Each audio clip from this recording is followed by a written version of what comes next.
আজকের এই জাতীয় কনফারেন্সের এ পর্যায়ে বক্তব্য রাখবেন হযরত মাওলানা মুফতি সাঈদ নূর দামাত বারাকাতুহু পীর সাহেব মানিকগঞ্জ।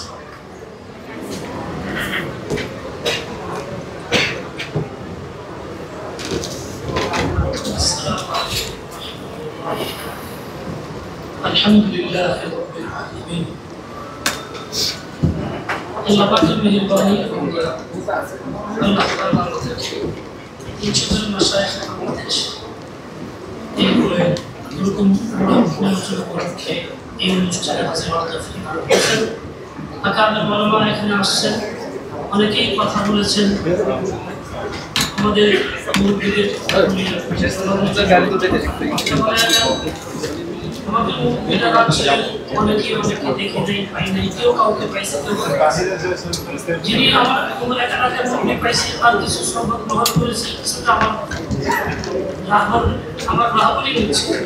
কিন্তু আরো যে অনেক ছিলেন যাদেরকে আমি পাই নাই, আগে পড়েন, তাদের থেকে আমি কিছু হাসিল করতে পারিনি, আর হাসিল করার ব্যবস্থাও ছিল না।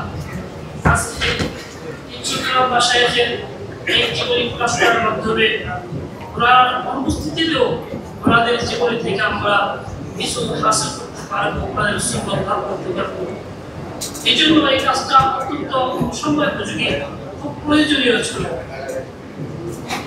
দোয়া করি আল্লাহ তাআলা এর মধ্যে কবুল করেন এবং আরো যে সমস্ত মাশায়েখের কথা এখানে আসে নাই, তাদের নিয়েও যাতে আরো এই কাজ আরো আগে বাড়তে পারে, প্রয়োজনে দ্বিতীয় পদক্ষেপ নিতে পারে। বাস্তবে মুরব্বিদের সুহবত ছাড়া কোনো কিছু করে না। আজকে আমরা দিন কাজকর্ম করি, ওলামা একরাম আছি ছড়ায় ছিটায় বিভিন্ন জায়গাতে। আমাদের মধ্যে একটা অবস্থা এই না, আমরা প্রত্যেকে নিজের সংশোধনের পথ খুলে দেন। সুবহানাকাল্লাহ ওয়া বিহামদিহি, আসসালামু আলাইকুম ওয়া রাহমাতুল্লাহ।